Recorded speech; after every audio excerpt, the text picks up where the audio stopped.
Bom, pessoal, vamos continuar com matemática financeira falando de equivalência de capitais. Veja o nosso problema que aparece no vídeo. José tem uma dívida a ser paga em 3 prestações. 3 prestações. A primeira prestação de R$ 980, que deve ser paga ao final do 3º mês. A segunda de R$ 320, que deve ser paga ao término do 7º mês. E a terceira de R$ 420, que deve ser paga ao término do final do 9º mês. O credor cobra juros compostos com uma taxa de 5% ao mês.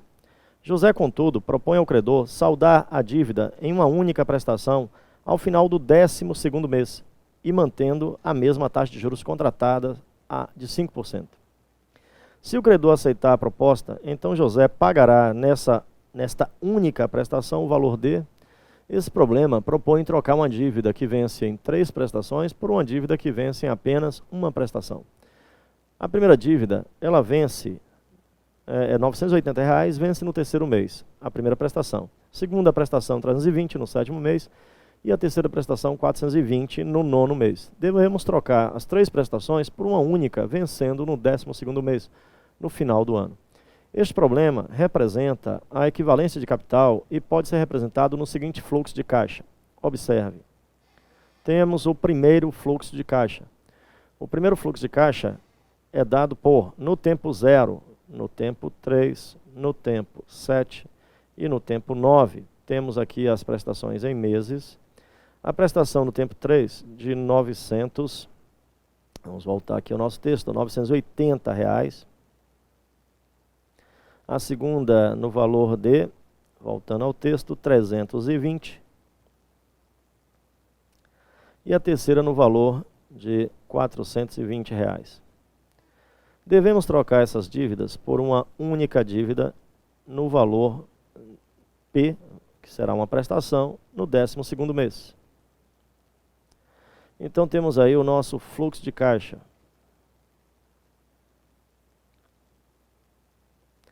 Aí está o nosso fluxo de caixa, onde o primeiro fluxo de caixa representa a dívida paga em 3 prestações e o segundo fluxo de caixa a dívida paga em apenas uma prestação. Bom, para resolver o problema, devemos trazer os valores para o tempo 0. Trazendo os valores para o tempo 0, calcularemos o valor atual de cada título. Valor atual 1, valor atual 2 e o valor atual do terceiro título. Bom, e teremos que trazer também o valor P para o tempo 0. Vamos chamar de A, o valor atual dele. O problema de equivalência de capitais corresponde a igualar os atuais da dívida que vence em 3 prestações ao atual da dívida que vencerá apenas em uma prestação. Então, o valor atual no vencimento em uma prestação será a soma de A1 mais A2 mais A3. Então essa é uma maneira de resolver o problema. Quem é o valor atual 1? É o valor da prestação dividido por 1 mais I elevado a N. Lembrando que 1 mais I elevado a N será igual a, lembrando que I corresponde a 5%. Logo, este I é 0,05 e 1 mais I será 1,05. Logo, o valor atual será P dividido por 1,05 elevado ao período 12. Vimos isto no fluxo de caixa.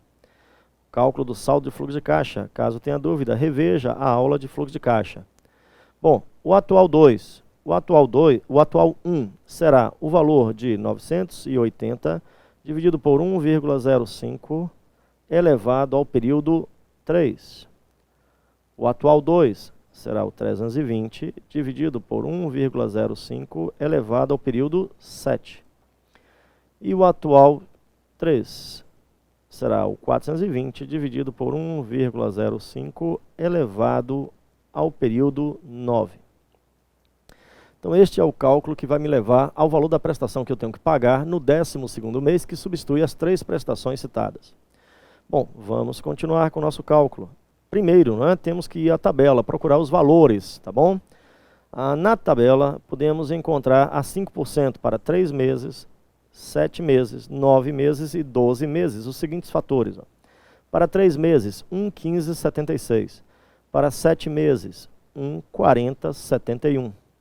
Para 9 meses, 1,5513. e para 12 meses, 1,7959. Esses valores podem ser dados em prova ou então será dado essa tabela para que você possa utilizar. Então vamos continuar o nosso problema. O nosso problema consiste em pegar o valor P e dividir por 1,05 elevado à 12ª potência, que no caso é 1,7959. 1,7959. Este valor será o valor 980 dividido por o tempo 3, 1,1573. Então vamos avançar, 1,1576. 1,1576 mais o valor 320 dividido por 1,4071. 1,4071 mais o valor 420 dividido por 1,5513, período de 9 meses. 1,5513. Bom, procedendo agora ao cálculo, vamos utilizar, é claro, não é o Excel. Vou utilizar aqui o Excel. É claro que na prova você deverá fazer esses cálculos. Já foi mostrado nas aulas anteriormente, não é, como se desenvolve esses cálculos. Então, para ganharmos tempo, vamos pegar o 980 e dividir por 1,1576. Vamos pegar o valor 320 e dividir por 1,4071. Vamos pegar o valor 420 e dividir por 1,5513. Bom, estão aí os resultados que devemos utilizar. Vamos ver. 846,6. Vamos arredondar. 846,6.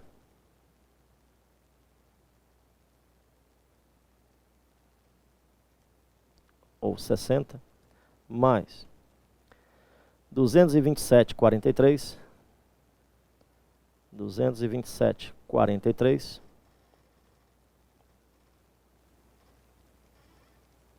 4,43.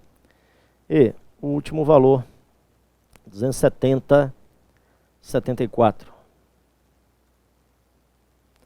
270,74. Bom, P dividido por 1,7959 tem que ser igual a essa soma. Bom, o resultado dessa soma, vamos novamente à nossa planilha. O resultado dessa soma será igual a 1.344,75 aproximadamente. 1.344,75. 1.344,75. Isto será P dividido por 1,7959.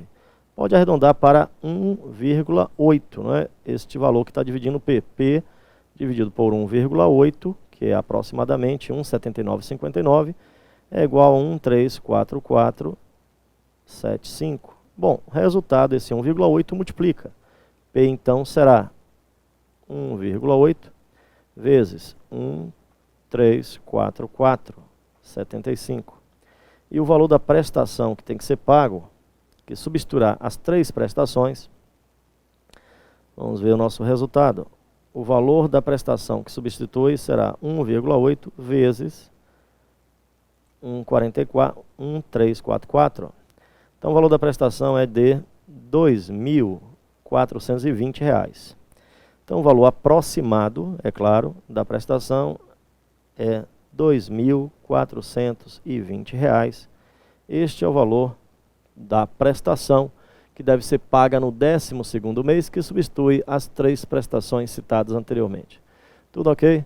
Está aí, não é, o primeiro exemplo para o cálculo do valor, né, da equivalência de capitais. A equivalência de capitais normalmente envolve um problema nessa situação, em que determinadas prestações, 1, 2 ou 3 prestações, devem ser substituídas por 1 ou 2 ou 3 prestações em períodos diferentes.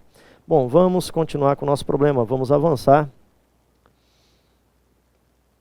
E vamos rever este mesmo problema utilizando uma outra tabela. Existe uma outra tabela que pode ser utilizada no cálculo na hora da prova, que em vez de dividir os valores, faz-se a multiplicação. Vamos ver como é que resolve desta maneira? Observe a chamada tabela do fator de valor presente. A tabela que utilizamos antes foi a tabela do fator de valor, né? O fator de valor 1 mais i. O fator que utilizamos foi 1 mais i elevado a n. Agora vamos utilizar o chamado fator de valor presente, que é 1 dividido por 1 mais i elevado a n.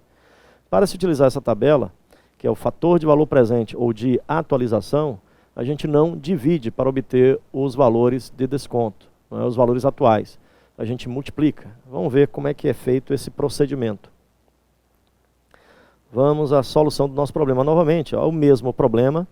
Temos José tem uma dívida a ser paga em 3 prestações, a de 980, a de 320 e a de 340. Os períodos para vencimento: terceiro mês, sétimo mês e nono mês. Deve-se trocar por uma única prestação ao final do ano. Bom, vamos resolver o problema agora utilizando esta nova tabela. Bom, a solução do problema já foi visto que o valor da prestação dividido por 1 mais i elevado a n será igual ao valor 980 dividido por 1 mais i. Vamos colocar logo o período. O período aqui é 12, o período 3, 320 dividido por 1 mais i elevado a 7 e dividido o 420 por 1 mais i elevado a 9. Bom, a nossa tabela, vamos avançar aí para ver a tabela, dá o valor 1 dividido por 1 mais i elevado a n. Este é o valor que eu posso encontrar nessa segunda tabela. A tabela anterior que vimos, vamos voltar para ver a diferença. Esta foi a tabela que foi utilizada anteriormente para resolver este problema.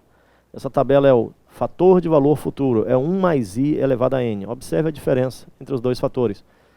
A segunda tabela, a que a gente vai utilizar agora, representa aquele valor dividido, 1 dividido por 1 mais i, ou seja, é o inverso da tabela anterior. Vamos ver como é que a gente utiliza essa tabela. Bom, para usar essa tabela, temos que fazer o seguinte. Temos aqui, então, P que multiplica 1 sobre 1,05 elevado a 12. 980, que multiplica 1 sobre 1 mais i, que é 1,05 elevado a 3. Esse 1,05 é 1 mais i. Mais 320, que multiplica 1 sobre 1,05 elevado a 7, mais o 420, que multiplica 1 sobre 1,05 elevado a 9. Então, na tabela, podemos encontrar esse 1 dividido por 1,05 a terceira, 1 dividido por 1,05 a sétima, 1 dividido por 1,05 a nona. Então, vamos buscar esses dados na tabela. E também podemos encontrar este 1,05 a 12, né? 1 sobre 1,05 a 12. Vamos ver aí os dados de tabela. P que multiplica. Avançando aí, vamos ver a tabela. Temos taxa de juros de 5% para o período 3, período 7, período 9 e período 12. Os fatores são 0,8638, 0,7107, 0,6446 e 0,5568. Bom? Então, esses fatores podem ser utilizados multiplicando cada prestação para obter, né, o valor da prestação do 12º mês. Então, vamos voltar ao problema. Pegando o primeiro fator, elevado a 12, 1,5568. Então, vai ficar P que multiplica 0,5568 igual. O próximo, elevado à terceira, 8638, 0,8638. 980, que multiplica 0,8638, mais 320, que multiplica 0,7107, 0,7107, mais O último valor, 420, que multiplica 0,6446. 0,6446. Bom, o resultado disto será P vezes 0,5568. Bom, este valor, na verdade, não é, vai dividir a soma. Vamos fazer logo o cálculo, né? E dar o resultado aí, e você vai ver que é o mesmo valor obtido anteriormente. Vamos lá para o Excel. Então, utilizando novamente o Excel, vamos fazer o nosso cálculo. Só que agora é o valor 980 vezes 0,8638. O próximo valor vai ser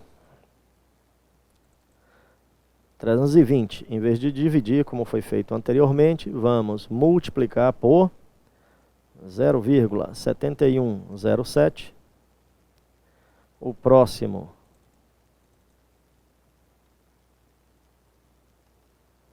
420 vezes 0,6446. E aí está o nosso cálculo, ó. Tá bom? Veja que o resultado é exatamente o mesmo, de acordo com a planilha Excel. Se você observar na planilha Excel, o resultado foi 1.344, que vai multiplicar, não é? Vai dividir agora pelo 0,5868, e aí teremos o resultado 2.420, do mesmo jeito que foi feito antes, tá? Então vamos anotar os valores, ó. P que multiplica 0,5568 será igual ao valor 846,5, 846,5 mais 227,4 mais 270,7. E a soma desses valores, né, está lá na planilha. Vamos avançando. Então, o resultado será, vamos ver aí, P que multiplica 0,55, 5568, igual à soma daqueles três valores. A soma dos três valores dá 1.344. 1.344. Bom, então P será 1.344 dividido por 0,5568. E aí o valor da prestação, na nossa planilha está lá, ó, o valor da prestação está logo aqui embaixo, ó, que já foi feita aí a multiplicação. Né? Na verdade agora não vai ser multiplicado, vamos fazer a conta para provar que o resultado é o mesmo. Vai ser este valor, né? Só que agora dividido por 0,5568. Então o resultado, ó, a diferença, não é, é devido ao arredondamento, 1415, né? O outro deu 1420, é porque eu arredondei, não é, esses valores. Mas na prova, não é, fazendo por uma tabela ou outra, o valor com o cálculo preciso dará exatamente igual. Tudo ok? Então o resultado aí do nosso cálculo é 2.415, né? Antes obtivemos 2.420. Como eu disse, essa diferença é porque usamos, né, tabelas diferentes. Na prova, na verdade, vai ser dada uma tabela, né, para que você possa usá-la. Ou se usar uma ou outra, normalmente na questão ele coloca, está entre tal e tal valor, né? Ou coloca apenas duas casas decimais para que não ocorra essa diferença. Tudo ok, minha gente? Até o nosso próximo encontro.